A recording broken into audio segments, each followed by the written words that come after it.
Billionaire Harrison Blackwell discovers his maid's daughter hiding in his kitchen, stealing leftovers.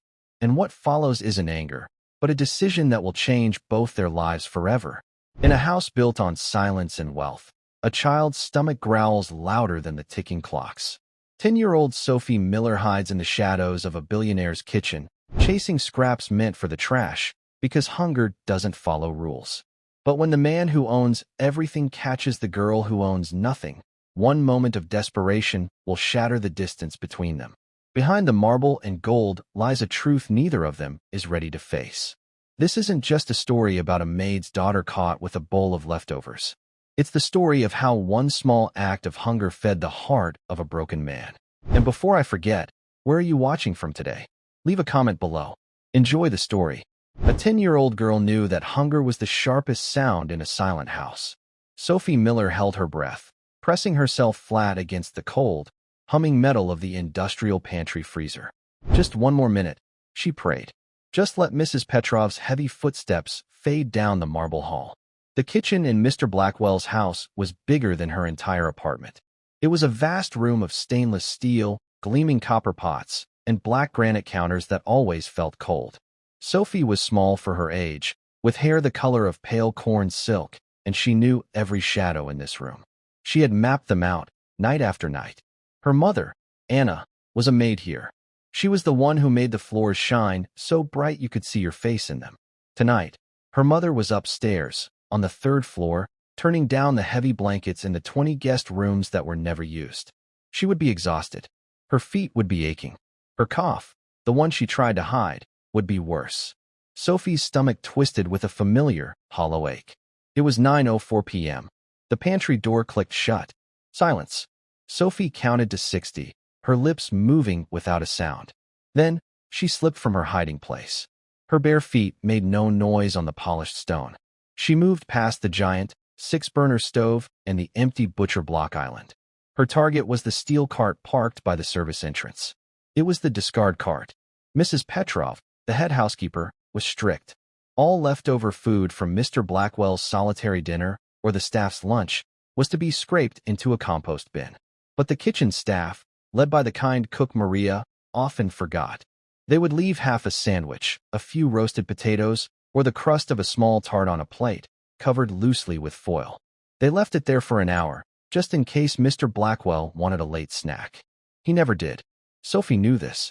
She also knew that at 9:15 p.m., Mrs. Petrov would return, inspect the cart, and then angrily scrape everything into the bin. Sophie's hands trembled. She saw it. A small bowl of macaroni and cheese, barely touched. It was from the staff lunch. Her eyes filled with tears. She loved macaroni and cheese. Beside it, 2 bread rolls, hard as rocks, but still bread. She grabbed the bowl. It was cold. She didn't care.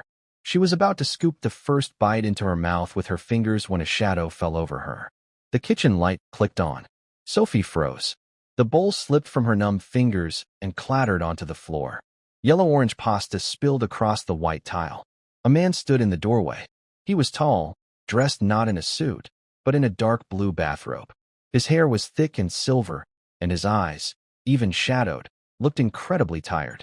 It was Mr. Harrison Blackwell, the man who owned the house, the man who owned the company her mother worked for, the man who, her mother always said, must never, ever be disturbed. Sophie's heart hammered against her ribs. She couldn't breathe. She was caught. Harrison Blackwell stared, his mind struggling to catch up. He had lived in this house for 40 years. It was less a home and more a museum of his own life. A silent, grand place that had once been filled with the laughter of his wife, Eleanor, and their son, Robert. Now, it was just him and the staff who moved like ghosts. He suffered from insomnia. Sleep was a battle he rarely won. Tonight, the silence of the house felt louder than any noise. He had been in his study, a room lined with dark wood and books he no longer read. On his desk sat a framed photo of Eleanor. He missed her. He missed her with an ache that felt as hollow as the house itself. He had decided to do something he hadn't done in years. Go to the kitchen himself and make a cup of hot milk. He had walked down the curved staircase, his leather slippers silent on the plush carpet runner. He passed the grand ballroom, dark and empty. He passed the formal dining room, where the table was set for 12, as it was every day, though no one ever ate there. He reached the kitchen wing. He disliked this part of the house. It was Mrs. Petrov's domain. She was a stern woman, hired after Eleanor passed. She ran the house with ironclad efficiency. Harrison appreciated the efficiency. It meant he didn't have to think about it. He had pushed open the heavy kitchen door, expecting darkness. Instead, he saw a small shape, a child, hunched over the catering cart. A small, blonde girl. For a moment, he thought he was dreaming. Maybe it was a ghost. A memory of his granddaughter, who lived in California and rarely visited. Then the child dropped the bowl. The sound of porcelain on stone was sharp. It was real. The girl, he realized, was terrified. She was pressed against the steel cart, her eyes wide, staring at the spilled food. She looked like a cornered animal. "You?" Harrison started. His voice was rough from disuse. "What are you doing?" Sophie couldn't speak. Her mind was screaming. "Run. Hide. Say sorry. Don't cry. Mama will be fired. We'll lose the apartment. We'll have no money for the medicine." She did the only thing she could. She dropped to her knees and began frantically, trying to scoop the spilled macaroni back into the broken bowl with her bare hands. "I'm sorry," she whispered. The words tore from her throat. "I'll clean it. I'll clean it right now. Please. Please don't tell Mrs. Petrov. Please, sir." Harrison watched her. He wasn't disgusted. He was confused. The girl was shaking. Her small hands were red and smeared with cheese sauce. She wasn't looking at him. She was looking at the mess, her small back heaving with silent sobs. He noticed her clothes. They were clean, but worn. Her pink sneakers had holes in the toes. She was not his granddaughter. His granddaughter had rooms full of toys and ponies. This child was thin. "Stop," he said. His voice was softer this time, but it still held the authority of a man used to being obeyed. Sophie froze, her hands full of cold pasta. "Who are you?" Harrison asked. She looked up, her face streaked with tears and a tiny bit of sauce. I'm Sophie, sir. Sophie Miller." Miller. Harrison searched his memory. Anna Miller's daughter? Anna, the quiet maid. The one with the sad eyes who always polished the silver in the library. He had seen her, of course. He nodded to her. She was diligent. Mrs. Petrov had praised her work, which was rare. But he had never known she had a child. Where was she? "Yes, sir," Sophie whispered. "Where is your mother?" "She's working," Sophie said immediately. "Upstairs. She's working very hard. She told me to stay in the staff lounge. She said to be quiet and not touch anything." "The staff lounge is on the other side of the basement," Harrison said. His mind was sharp. "You are not in the staff lounge." Sophie flinched. I was hungry." The words hung in the air. Simple. Awful. Hungry. Harrison Blackwell had negotiated billion-dollar mergers. He had faced down hostile boards. He had buried his wife. He had never, in his entire 68 years, had a child stand in his own kitchen and tell him she was hungry. "I see," he said slowly. He looked at the discarded bread rolls on the cart. He looked at the broken bowl. "This is what you were eating?" The scraps. "It was going to be thrown away," Sophie said, desperate for him to understand. "Mrs. Petrov throws it all away at 9:15. I wasn't stealing. I was just waiting for the garbage. Please, Mr. Blackwell. My mama. She needs this job. She's sick." Sophie clamped her mouth shut. She had said too much. Her mother's first rule: never, ever talk about our problems. "We are fine. We are grateful." "She's sick." Harrison pressed, his curiosity now a sharp, painful thing. But Sophie was silent. She had retreated back into herself. She was just a small, terrified statue, kneeling in a puddle of cold food. Before Harrison could speak again, a new voice cut through the kitchen. "What is the meaning of this?" Mrs. Petrov stood in the other doorway, the one leading from the main hall. She was a tall, severe woman in a crisp black uniform. Her gray hair was pulled into a bun so tight it seemed to pull her eyes wider. She was holding a large, black trash bag. She had come to clear the cart. Her eyes took in the scene in an instant. Mr. Blackwell, in his robe, looking disturbed. The girl on her knees. The spilled food.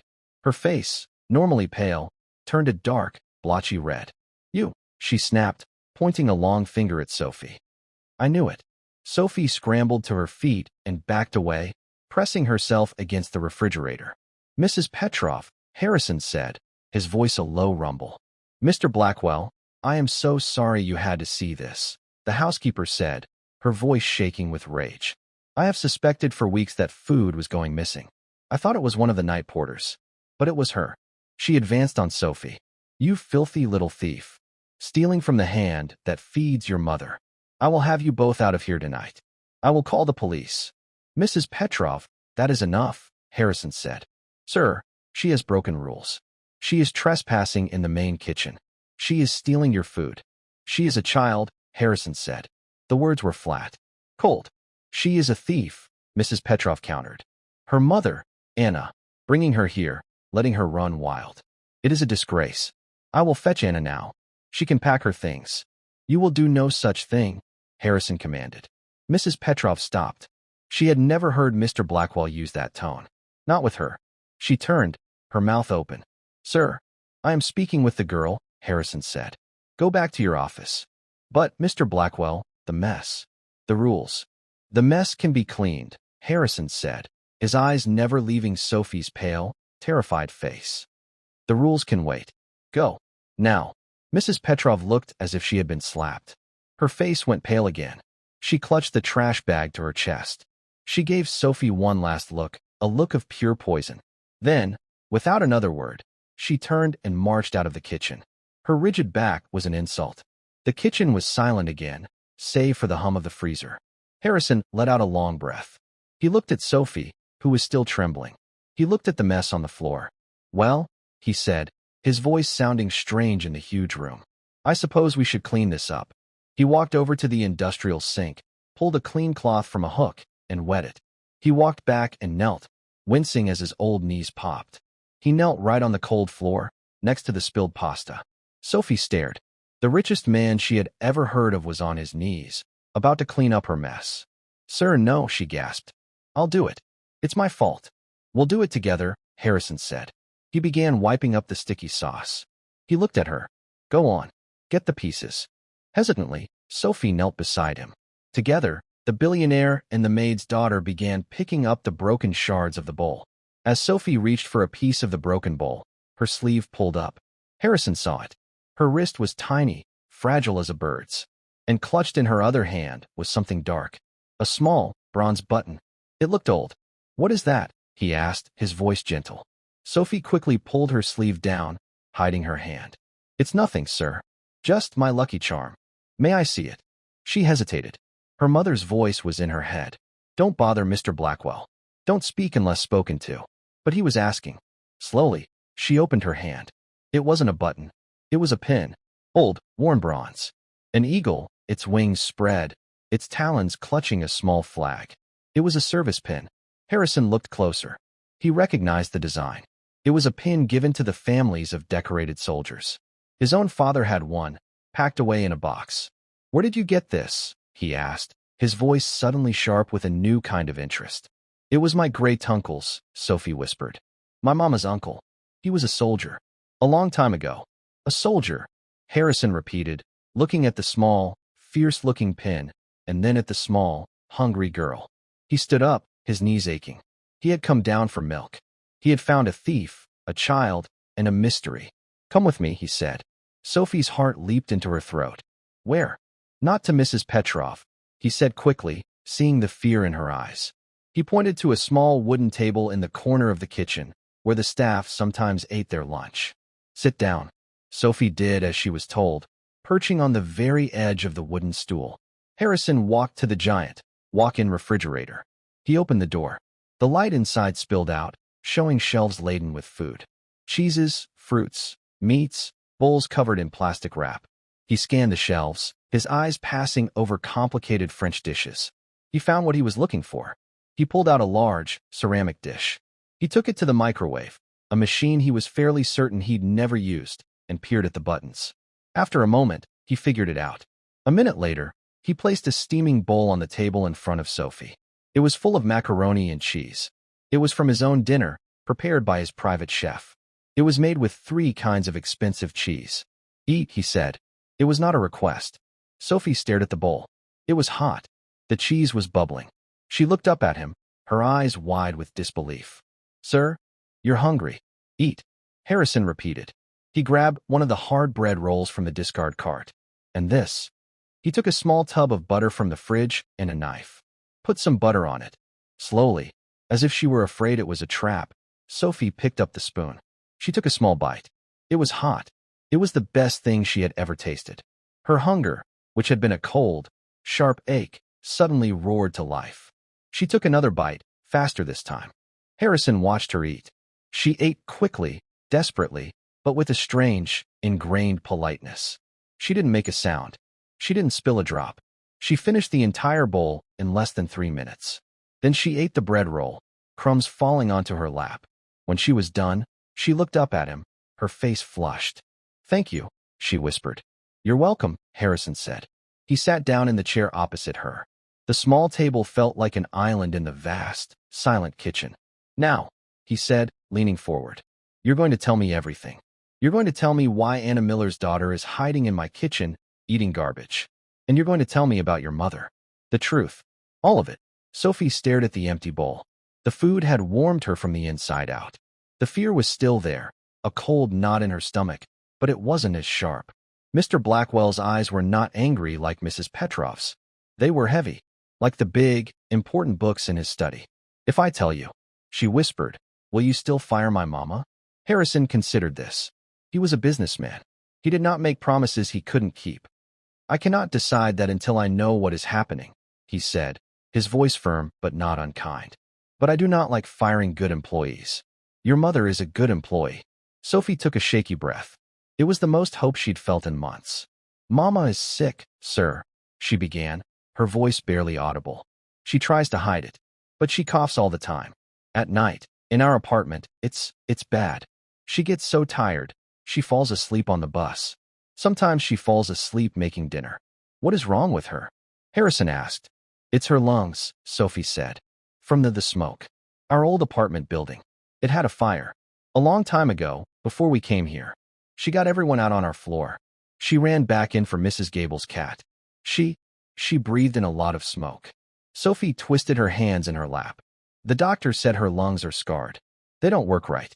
And now there's something else. A new sickness. They call it fibrosis." Harrison nodded slowly. He knew the term. It was serious. It was expensive. "She has medicine," Sophie continued, her voice gaining a little speed. "Pink pills and a blue puffer. But the doctor said she needs a treatment. A special kind.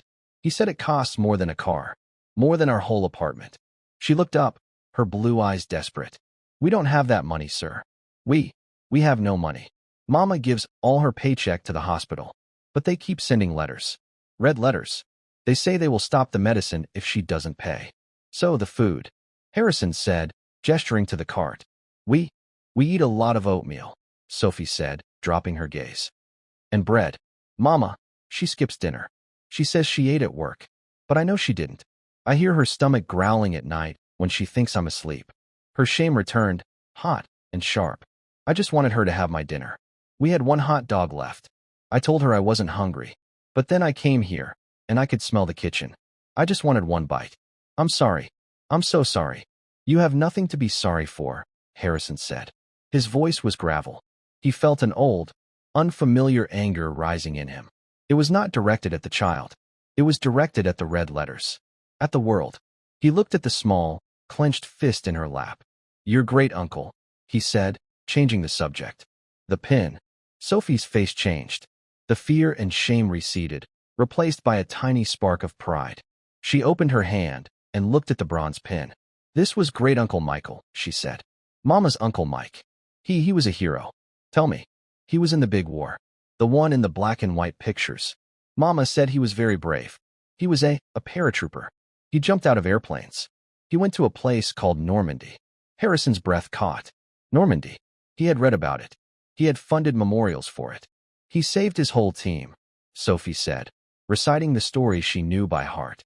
"They were trapped. The enemy was in a big house, and my great-uncle, he did something. He made a distraction." "A distraction?" "He ran out. He made them all look at him, so his friends could get away. He was hit," Harrison finished for her. Sophie nodded, her eyes bright with unshed tears. "Yes, he was hurt bad, but he kept going. They saved everyone. But he didn't come home." She touched the pin. "They sent this to my great-grandma. She gave it to Mama. And Mama gave it to me. She said, "This is who we are, Sophie. We are not people who run. We are people who help." She said to hold it when I was scared, to remember Uncle Mike. Harrison stared at the pin. He stared at the girl. A paratrooper. A hero who gave his life to save his team. And this was his legacy. A 10-year-old girl, hiding in a pantry, starving. So her mother, a woman who ran into a burning building for a cat, could pay for medicine. The silence in the kitchen stretched. It was no longer an empty silence. It was full of the girl's story. "Mr. Blackwell?" A sharp voice broke the quiet. Anna Miller stood in the doorway. She was pale, her light brown hair pulled back in a messy ponytail. Her maid's uniform was rumpled, and her eyes were wide with terror. "Mr. Blackwell, sir?" I. Mrs. Petrov. She just told me," she said. Anna's eyes darted from the billionaire to her daughter.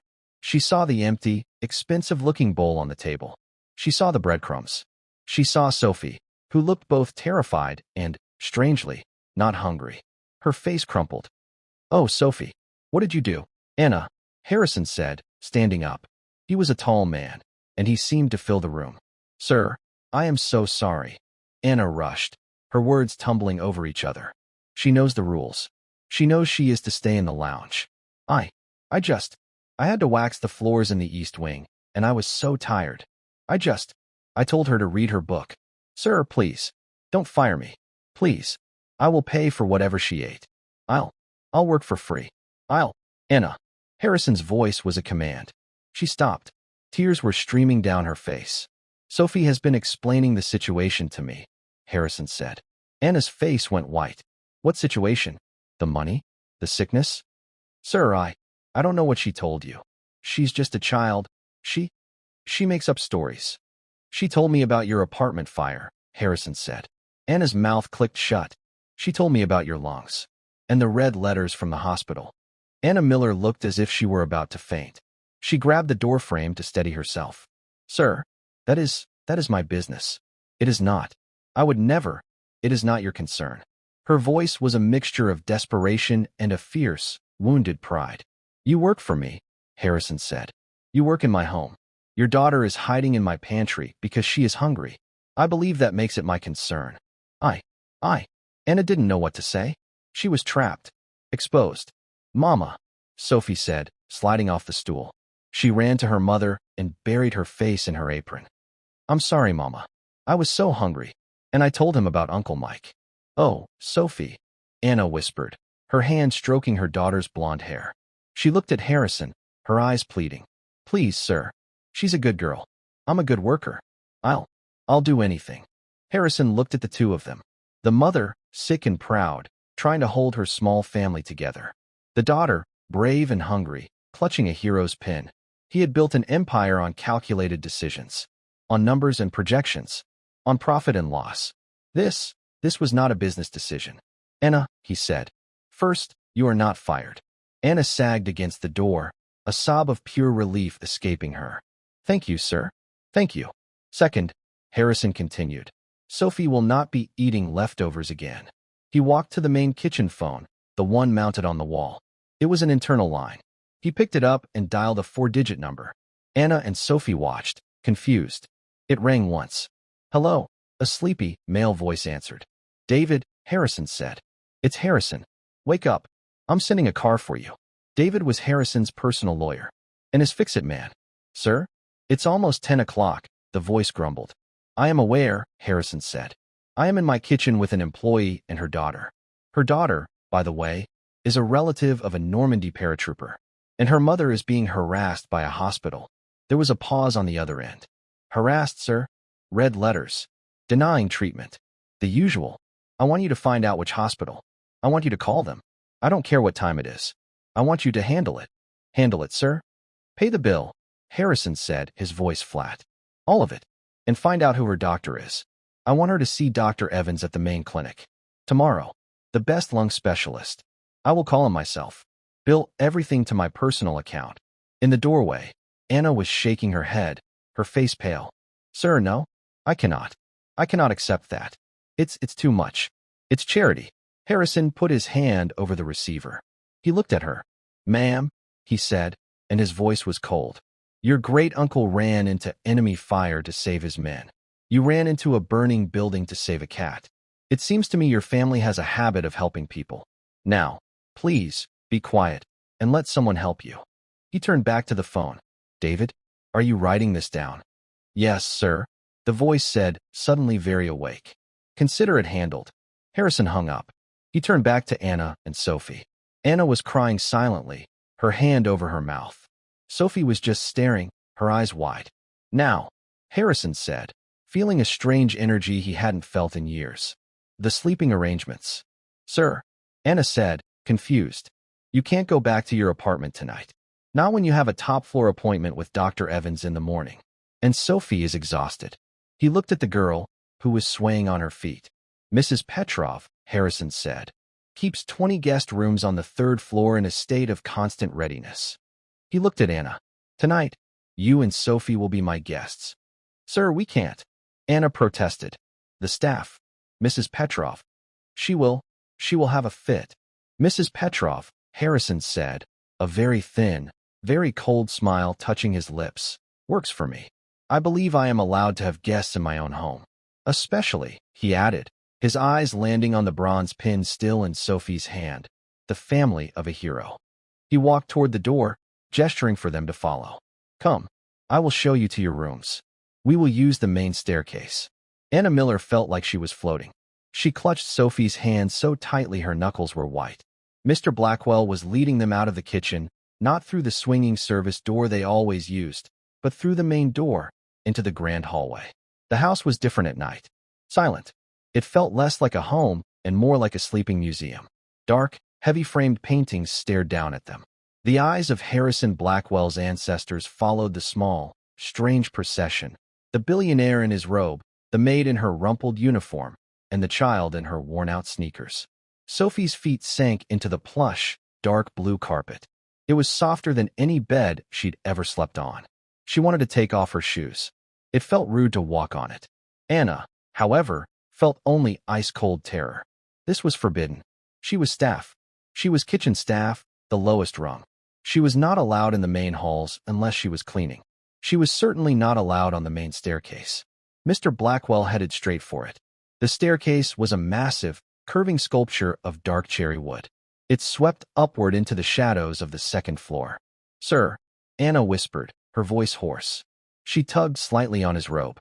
We can use the back stairs. The staff stairs. It is better." Harrison stopped. He looked back at her. His face was unreadable in the dim light of the hall. "The staff stairs are for staff, Anna," he said simply. "Tonight, you are guests." He turned and continued climbing. Anna's heart hammered.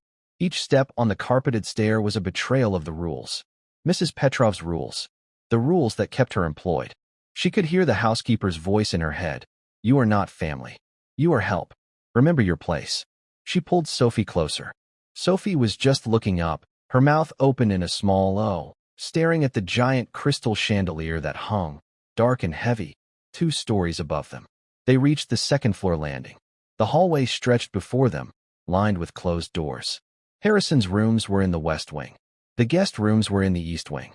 As they turned toward the east wing, a figure emerged from the shadows. It was Mrs. Petrov. She stood like a statue, her hands clasped in front of her. She was no longer red-faced and angry. She was pale, cold, and controlled. Her eyes were not on Mr. Blackwell. They were on Anna. It was a look of such pure, icy contempt that Anna flinched. "Mr. Blackwell," Mrs. Petrov said, her voice quiet but sharp as a needle. "It is very late. I was just doing my final rounds." "As was I, Mrs. Petrov," Harrison said. His voice was casual. "Thank you. You may go to bed." The housekeeper did not move. Her eyes slid to Sophie, who was hiding behind Anna's legs. "What are you doing, sir? With them?" The word "them" hung in the air, filled with disgust. "I am showing my guests to their room," Harrison said. He gestured down the hall. "The blue room, I think. It has a good view of the gardens." Mrs. Petrov's mask of control finally cracked. A small, disbelieving hiss of air escaped her. "Guests? Sir, she is a maid. And the child is a thief." Anna's knees buckled. "Mrs. Petrov, please," she begged. "It was a mistake. Sophie, she was stealing food, Anna." Mrs. Petrov snapped. Do not deny it. I caught her. And you knew. You let this happen. In this house. That is enough, Harrison said. His voice was low, but it cut through the housekeeper's anger like a razor. Mrs. Petrov turned to him. Sir, I must protest. It is my job to protect this house. To maintain standards. If you allow this, it sets a terrible example for the other staff. It breaks every rule. She must be dismissed. For theft. For trespassing. Harrison took one step toward her. He was taller than her. He had been quiet for many years, letting her run his life. But he was not a weak man. He had built an empire. Mrs. Petrov, he realized, had forgotten who she worked for. I am aware of the rules, Mrs. Petrov, he said, his voice dangerously soft. But perhaps you are not aware of the full situation. This is Anna Miller. And her daughter, Sophie. I know who she is, sir. But you do not know who her family is, Harrison continued. This is the grandniece of Michael Kopech. Mrs. Petrov frowned. The name meant nothing to her. So, Michael Kopech was a paratrooper with the 101st Airborne, Harrison said, his voice ringing with a new authority. He jumped into Normandy.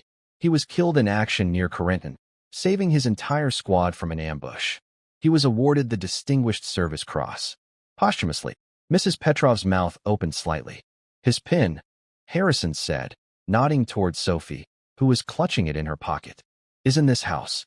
The family of a genuine American hero is in this house. And you call them thieves. You want to throw them out, in the middle of the night, because the child was hungry. He let the words sink in. The silence in the hallway was heavy, suffocating. Harrison finished, find that unacceptable. Do you? Mrs. Petrov's pale face had gone chalk white. She was a woman who valued rules and appearances, and she had just been put on the wrong side of patriotism, heroism, and the owner of the house, all at once. She was beaten. She knew it. No, sir, she whispered. Good, Harrison said. Now, Anna and Sophie are my personal guests. They are to be treated as such. They will be staying in the blue room.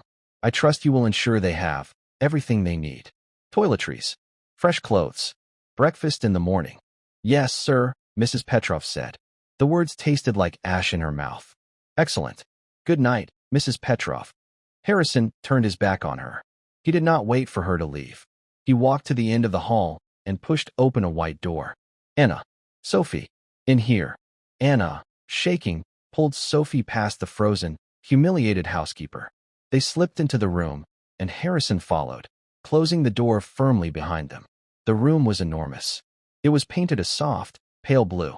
A massive bed, piled high with white pillows and a thick comforter, sat in the middle. A crystal lamp glowed on a bedside table. On the other side of the room, there was a small sofa and a fireplace. Sophie let go of her mother's hand. She walked, as if in a dream, to the bed. She reached out one small finger and touched the comforter. It was, she thought, like touching a cloud. Mama, she whispered. Look. Anna stood just inside the door, wringing her hands. Sir, Mr. Blackwell, this is too much. This is a room for kings. This is a room for guests, Harrison said. He walked over to a closet and opened it. My granddaughter leaves clothes here. They may be too large for Sophie, but they will be warm. Pajamas are in the dresser. The bathroom is through there. He pointed to another door. He then walked to the small desk by the window. He picked up the telephone. This phone will ring at 8:00 in the morning, he said, looking at Anna. It will be my lawyer, David. He will confirm the time of your appointment with Dr. Evans. My personal driver, Ben, will take you there and bring you back. Anna was trying to process the words. Dr. Evans. My driver. It was a different language. She stammered. Sir, how can I ever pay you for this? Harrison looked at her. Her face was thin and exhausted. Her eyes were red from crying. But she was proud. He saw the same pride he'd heard in Sophie's story. The pride of people who run toward trouble, not away from it. You will not pay me, Anna, he said.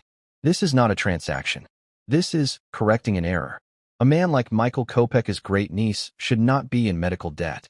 Not in my country. And certainly not in my house. He turned to Sophie, who was now sitting on the edge of the bed, bouncing slightly. You, he said, and his voice was almost gruff. Get some sleep. You look tired. He walked to the door. Mr. Blackwell? Sophie called out. He stopped, his hand on the knob. Thank you for the macaroni, she said. A small, strange feeling moved in Harrison's chest. It felt like a rusty gate creaking open. It might have been a smile. You are welcome, Sophie, he said. Good night. He closed the door, leaving them alone. For a full minute, Anna and Sophie just stood in the silent, beautiful room. The only sound was the muffled rattle of Anna's breathing. Then, Sophie slid off the bed and ran to the bathroom. Mama, come see. The tub is big enough for a boat. Anna walked slowly, cautiously, into the room. She sat on the edge of the giant, soft bed. She looked at her hands, red and raw from cleaning chemicals. She looked at the fine, silk wallpaper. She had been so afraid of being fired, so afraid of losing the little they had. Now, in one night, everything had changed. She felt like she was in a fairy tale. But she also knew that Mrs. Petrov was still out there. The housekeeper was not a kind woman. She had been humiliated. She would not forget. Mama, are you okay? Sophie asked, coming out of the bathroom. She was holding a tiny, leaf-shaped bar of soap. It smells like flowers. Anna looked at her daughter. Her face was no longer pale with hunger. Her eyes were bright with wonder. This was real. This one night was real. Yes, sweetie, Anna whispered, pulling Sophie into a hug. I think we're going to be okay. She found the pajamas in the dresser. They were soft, flannel pajamas with small, pink roses on them. They were far too big for Sophie, but she put them on, rolling up the sleeves and pant legs. Anna just sat in her uniform. She couldn't bring herself to undress. She couldn't bring herself to believe she was allowed to sleep in that bed. Sophie climbed under the heavy comforter. She sighed, a deep, contented sound. It's so warm, Mama. Within 30 seconds, she was fast asleep. Anna sat on the edge of the bed for a long time, watching her daughter. She watched the peaceful rise and fall of her chest. For the first time in months, Sophie was not sleeping with her coat on for warmth. Anna finally lay down, on top of the covers, still in her uniform. She listened to the profound, deep silence of the wealthy house. It was a silence that meant safety, warmth, fullness. She coughed, a dry, painful hack that shook her body. But tonight, for the first time, the cough didn't fill her with despair. It was just a cough. And tomorrow, a doctor would listen to it. Down the hall, Harrison Blackwell was not in his bed. He was in his study, sitting in his leather chair, a glass of water in his hand. He looked at the photo of his wife, Eleanor. You would have liked them, Eleanor, he said to the empty room. They have spirit. Something this house has been missing for a very long time. He thought of the small, brave girl. He thought of the worn, bronze pin. He thought of the mother, proud and terrified.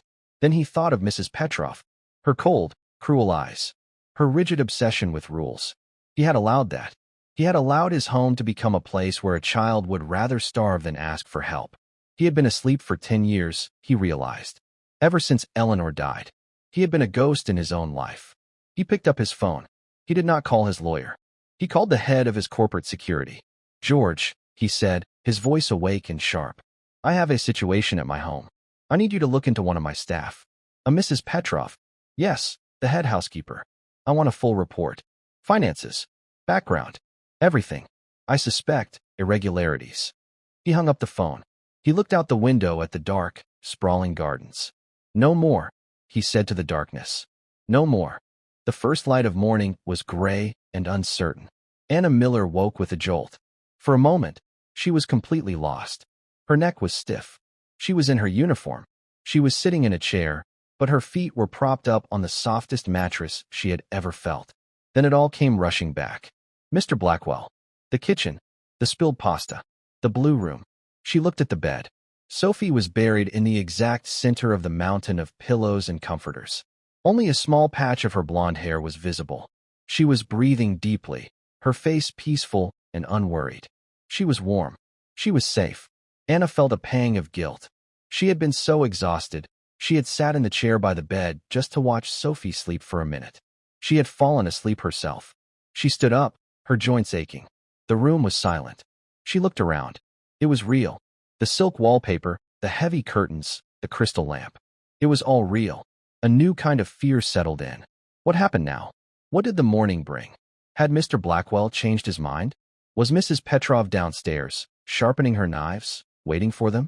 Just as the thought crossed her mind, a soft, Electronic beep came from the desk. It made Anna jump. It beeped again. The telephone. She tiptoed over and picked it up, her hand trembling. "Hello," she whispered. "Mrs. Miller?" "Anna Miller." The voice was male, professional, and awake. "Yes? This is she. Good morning. My name is David Thorne. I am Mr. Harrison Blackwell's personal counsel." Anna's blood ran cold. "Counsel? Lawyer?" It sounded serious. Is something wrong?" "Not at all, Mrs. Miller," the voice said, and it was kind. "I'm just calling to confirm your schedule. Mr. Blackwell has arranged an appointment for you this morning with Dr. Robert Evans at the Blackwell Mason Clinic. The appointment is at 9:30 a.m. A car will be waiting for you and your daughter at the front entrance at 9 a.m. Anna tried to write this down in her head. The Blackwell Mason Clinic? But I can't. "Mrs. Miller," David said gently. "Please, do not worry about a single thing. All costs for the consultation and any subsequent treatments are being handled by Mr. Blackwell's family office. Your only concern is to be at the front door at 9. But my daughter, Sophie is, of course, welcome to join you. Dr. Evans's office is very comfortable." "Thank you," Anna whispered. "Thank you, sir. You are very welcome. Have a good day, Mrs. Miller." The line clicked. Anna hung up the phone. She stared at it. A car. At the front entrance. There was a soft knock at the door. Anna froze. Her heart leaped into her throat. It was Mrs. Petrov. It had to be. She had come to throw them out. Who is it?" Anna called, her voice shaking. "It's just Maria, ma'am," a young voice replied. Anna frowned. "Maria? The cook who left the food out?" "Ma'am." Anna opened the door a tiny crack. A young woman in a crisp, black and white uniform stood there, pushing a silver cart. It was not Maria the cook. It was a different Maria, one of the housemaids. She looked about 19, and her eyes were wide and nervous. "Good morning, ma'am," the girl whispered. "Mr. Blackwell. He sent this up for you and the young lady." She pushed the cart into the room. It was covered in silver domes. I don't understand," Anna said. The girl lifted one of the domes. Underneath was a plate of fluffy scrambled eggs, bacon, and toast. Another held a bowl of bright red strawberries. There was a pot of coffee, a small pitcher of orange juice, and a cup of hot chocolate. "Mr. Blackwell," the maid said, her eyes darting around. "He called the kitchen himself. At 7. Mrs. Petrov. She was not happy." The girl gave Anna a very small, very fast smile. "He said you were to have whatever you wanted." "Oh," Anna said. It was all she could manage. "Sophie." Anna walked to the bed and shook her daughter's shoulder. "Sophie, wake up." Sophie groaned and burrowed deeper. "No, Mama. It's cold. Sophie, you have to see this." Slowly, Sophie sat up. Her hair was a tangled mess. She rubbed her eyes. She looked at the cart. Her eyes went wide. "Mama," she whispered. "Are we in heaven?" "Close," Anna said, a shaky laugh escaping her. "It's breakfast." Sophie scrambled out of the bed, her too long pajama legs tripping her up.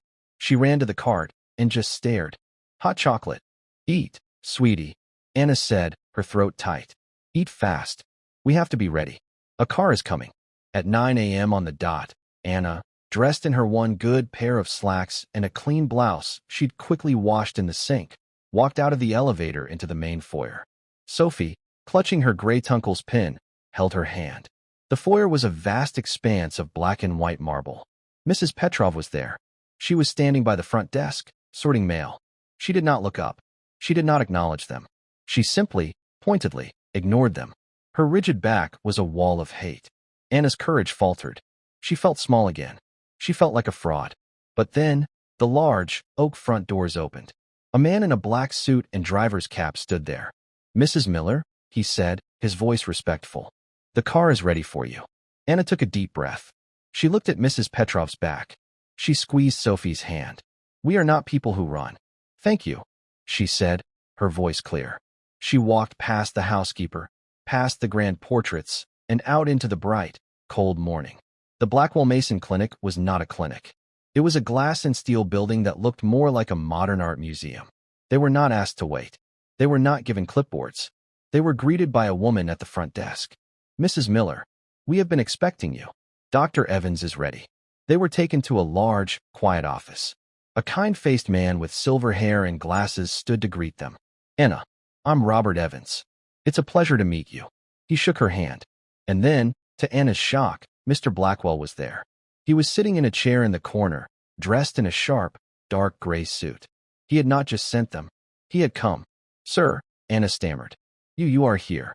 Of course, Harrison said, as if it were the most normal thing in the world. I wanted to hear what Robert had to say. This is my daughter, Sophie, he added, as if introducing a visiting relative. Sophie, who had been hiding behind Anna, gave a small wave.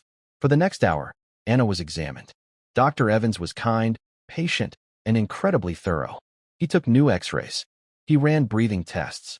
He looked at the charts from Anna's old hospital, which were already sitting on his desk. Finally, he sat them all down. Well, Anna, he said, the good news is, you are a very strong woman. The bad news is, your lungs have taken a serious beating. The smoke inhalation, it caused significant scarring. And this new infection, you have pulmonary fibrosis.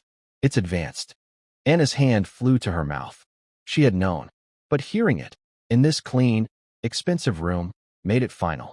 But, Dr. Evans said, holding up a hand, it is not a hopeless situation. The clinic you were at, they were not wrong about the new treatment. It's a specialized drug, combined with intensive respiratory therapy. It is very, very effective at stopping the scarring. In some cases, even reversing it. The cost, Anna whispered, her eyes filling with tears. The cost, Mr. Blackwell said, speaking for the first time, is not a factor. It is not to be discussed. It is not your concern. He turned to the doctor. Robert, what does she need? She needs to start the therapy immediately, Dr. Evans said. Today, and she needs to rest. Her body is exhausted. She cannot be working. She cannot be under stress. She will not be, Harrison said. He stood up.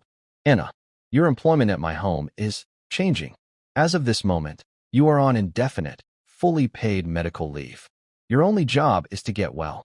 This man, he said, clapping Dr. Evans on the shoulder, is the best.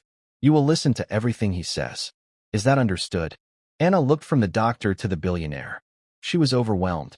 A year of terror, of red letters, of skipping meals, it was all collapsing. She couldn't speak. She just nodded, silent tears streaming down her face. Good, Harrison said. Now, Sophie and I will go get what do children eat? A muffin? We will go get a muffin in the cafeteria. The nurse will be in to get you started, Anna. He put a gentle hand on Sophie's shoulder. Come, Sophie. Let's let your mother get to work. Back at the house, hours later, Harrison sat in his study. The sun was setting. Anna was home, resting in the blue room after her first treatment. Sophie was asleep on the sofa in Harrison's study, clutching her pen. There was a knock. Come in. His head of security, George, entered. He was a tall, no-nonsense man. He held a thin, blue folder. You were right to ask, sir, George said, his voice low. I've only been digging for a few hours. This is just the start. But it's bad. Harrison motioned to the chair. Tell me. Mrs. Petrov, George said, is not just a tyrant. She's a thief. He opened the folder. I started with the household accounts, like you asked. The vendors. She has been systematically overordering for years. Food, linens, cleaning supplies. Tens of thousands of dollars a month. Where does it go? Harrison asked, his voice cold. It doesn't. The orders are faked. She approves the invoices, the house pays them, and the money goes into an account for a shell company. Prestige Home Solutions. I traced the account. It's registered to her. Harrison's knuckles were white as he gripped the arms of his chair. All these years. While he grieved. While he sat in this room, a ghost. She had been robbing him. There's more, George said. The staff overtime.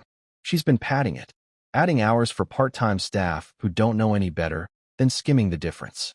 She bullies them. Threatens to fire them if they question her. Anna Miller. She was a prime target. No husband, a sick child. She knew Anna would never complain. The rage that filled Harrison was cold and pure. It wasn't about the money. He had more money than he could spend.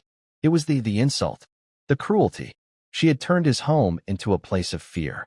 She had let a child starve to protect her own tiny, sordid empire.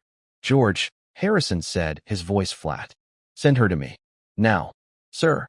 Do not let her collect her things. Do not let her make a phone call. Just bring her to me. Yes, sir. 5 minutes later, Mrs. Petrov entered the study. She looked flustered. She had clearly been interrupted. Sir, this is highly irregular. Your man. Sit down, Harrison said. She sat, her back rigid. Sir, I must tell you, the staff is in an uproar. Your decision to house the Millers, it is causing chaos. Maria, the new maid, is talking about breakfast trays. It is a complete breakdown of the account for Prestige Home Solutions, Harrison said. Mrs. Petrov's words stopped. Her mouth hung open. All the blood drained from her face. I don't know what you mean, sir. Harrison slid the folder across the desk. It's all in there, Mrs. Petrov. The fake invoices. The shell company. The padded overtime. The theft. The housekeeper looked at the folder as if it were a snake. She began to tremble. Sir, it's a misunderstanding, she stammered, her voice high and thin. The cost of living, you have so much. I have given you 10 years of my life. I ran this house. You ran it into the ground, Harrison said, his voice a low growl. You built a tiny, pathetic kingdom on theft, and you ruled it with fear. You bullied a sick woman. You allowed a 10-year-old child to eat from a garbage cart. He stood up, towering over her. You are lucky I am not calling the police. You are lucky that I just want you gone. He pointed to a set of papers on his desk. This is a confession and a repayment agreement. You will sign it. Every penny you stole will be paid back from your bank accounts and your pension. George will then escort you to your car. You will take your purse. Nothing else. The rest of your things will be burned. Sir, please, she begged, tears of panic in her eyes. My reputation. Where will I go? Get out. The roar echoed in the study. Sophie stirred on the sofa, but didn't wake. Mrs. Petrov, broken, snatched the papers and a pen. She signed, her hand shaking. George stepped forward, took her arm, and pulled her from the chair. Wait, Harrison said. They stopped. You will give Anna Miller, Harrison said, a full, written apology. And you will apologize to the rest of the staff. George will watch you write it. Yes, sir, she whimpered. He watched her get dragged out. He sat down. The house was finally, truly, silent. 1 month later, the house was different. The heavy drapes were pulled back, letting in the winter light. There were flowers in the vases. The staff, all given a raise and a bonus, moved with a new lightness. Anna Miller, her lungs clear, her face full, walked the halls. She held a clipboard. She was the new head of household. Harrison had been blunt. I don't need a jailer, Anna. I need a host. I need someone who knows what kindness is. The accountants will teach you the books. You will teach this house how to be a home again. She had been terrified, but she had agreed. She found Harrison on the back terrace, reading the newspaper. Sophie was there, too. She was sitting on the stone ground, her tongue stuck out in concentration, polishing her great-uncle's bronze pin. Mr. Blackwell? Anna said. Harrison, he corrected her. He had insisted. Harrison, she said, smiling. The new curtains have arrived for the East Wing, and the chef wants to know if you and Sophie will be joining him for dinner. We would be delighted, Harrison said. Sophie ran up, holding the pin. It gleamed in the light. Look, it's all shiny, like new. Harrison took the pin. He looked at the eagle, wings spread. He looked at the small, brave girl who had been so hungry. He looked at her mother, who was no longer sick and afraid. Your great-uncle, Harrison said, his voice thick, would be so proud of you, Sophie. Mama says I'm brave like him, Sophie said. You are, Harrison said, handing the pin back. He looked at Anna, and then at the house that was finally coming back to life. You both are. You saved us. Sophie beamed, then ran off to chase a squirrel. Anna sat on the bench next to Harrison. They watched the little girl run, her blonde hair flying. The sound of her laughter was the loudest thing in the garden. And for the first time in a very long time, it felt exactly right. And that's where we'll end the story for now. Whenever I share one of these, I hope it gives you a chance to step out of the everyday and just drift for a bit. I'd love to know what you were doing while listening. Maybe relaxing after work, on a late-night drive, or just winding down. Drop a line in the comments. I really do read them all.